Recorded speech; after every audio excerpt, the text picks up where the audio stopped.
Hi అండి, welcome back to my channel.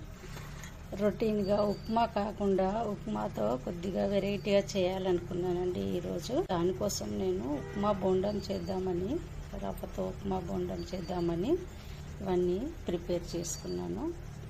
దానికోసం కావాల్సిన పదార్థాలను చూద్దామండి. ఉల్లిగడ్డ, పచ్చిమిర్చి, కరివేపాకు, ఇవి ధనియాలంటే కొద్దిగా క్రష్ చేసుకున్నాను.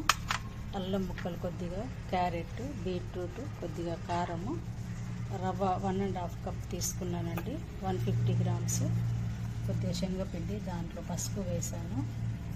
దీంట్లో వేయడానికి ఓమ, కొద్దిగా సాల్ట్ వేస్తున్నాను. దీనికోసం సోడా కూడా ఇందులో వేయడానికి తీసుకున్నాను.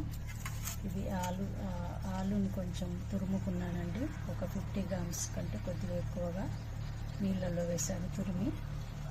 వాటర్ పెట్టుకున్నాను రెడీగా. స్టవ్ వెలిగించి కడాయి పెట్టి ఆయిల్ వేసానండి. ఆయిల్ వేడెక్కింది. ఇప్పుడు నేను కొద్దిగా దీంట్లో కరివేపాకు వేస్తున్నాను. కరివేపాకు ఫ్రై అయిందండి, తీసేస్తున్నాను. ఆయిల్ ఒక 2-3 స్పూన్లే వేసానండి. నేను ఇప్పుడు జీలకర్ర, ఆవాలు వేస్తున్నాను. అల్లం ముక్కలు వేస్తున్నాను, కొద్దిగా తురుముకున్నాను అల్లం, పచ్చిమిర్చి, ఉల్లి ముక్కలు, క్రష్ చేసుకున్న ధనియాలు వేసాను. ఇప్పుడు క్యారెట్ ముక్కలు, బీట్రూట్ ముక్కలు వేసాను.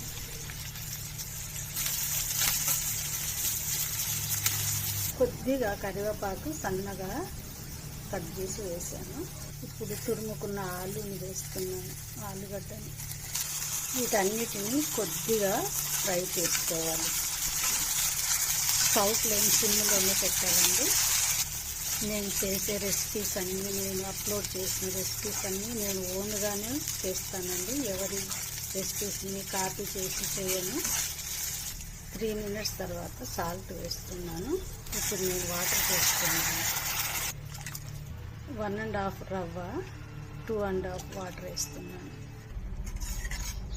స్టవ్ ఫ్లేమ్ కొద్దిగా మీడియంలో పెట్టేస్తున్నాను. 4 మినిట్స్ తర్వాత స్టవ్ ఫ్లేమ్ సిమ్లో పెట్టి రవ్వ పోసేస్తున్నాను.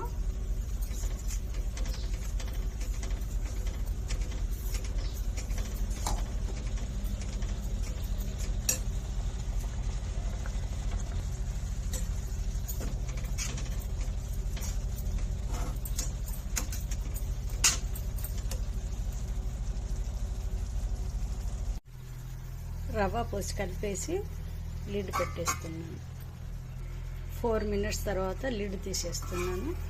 ఇది ఉడికిపోయిందండి. స్టవ్ ఆఫ్ చేస్తున్నాను. చూడండి, ఇలా గట్టిగా ఉండాలి. ఇప్పుడు నేను శనగపిండిని కలుపుకుంటున్నానండి. ఓమ, ఉప్పు, పసుపు వేసాను, కొద్దిగా కారం వేస్తున్నాను, కొద్దిగా వాటర్ వేస్తున్నాను. చూడండి, పిండి మరీ గట్టిగా కాదు, పలుచగా కాదు, ఇలా ఈ కన్సిస్టెన్సీలో కలుపుకోవాలి. చూడండి, ఉప్మాని ఇప్పుడు కలుపుకున్నాను బాగా.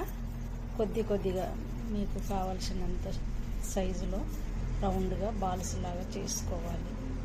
ఇలా చేసుకొని పక్కకు పెట్టేసుకో. ఇలా కొన్ని ఉండలు చేసి పెట్టుకున్నాను రౌండ్గా.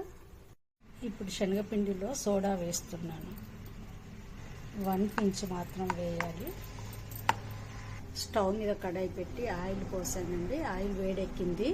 ఇప్పుడు నేను బాల్స్ని ఇందులో వేస్తున్నాను పిండిలో.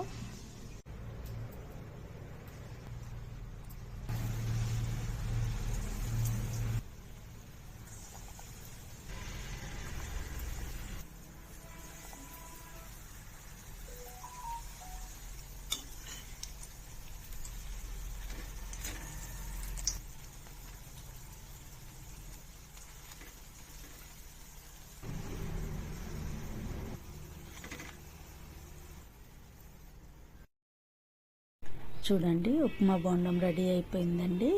నేను దీనికి కావలసిన చట్నీ కూడా నా ఛానల్లో రెసిపీని అప్లోడ్ చేశానండి. ఒకసారి ట్రై చేయండి.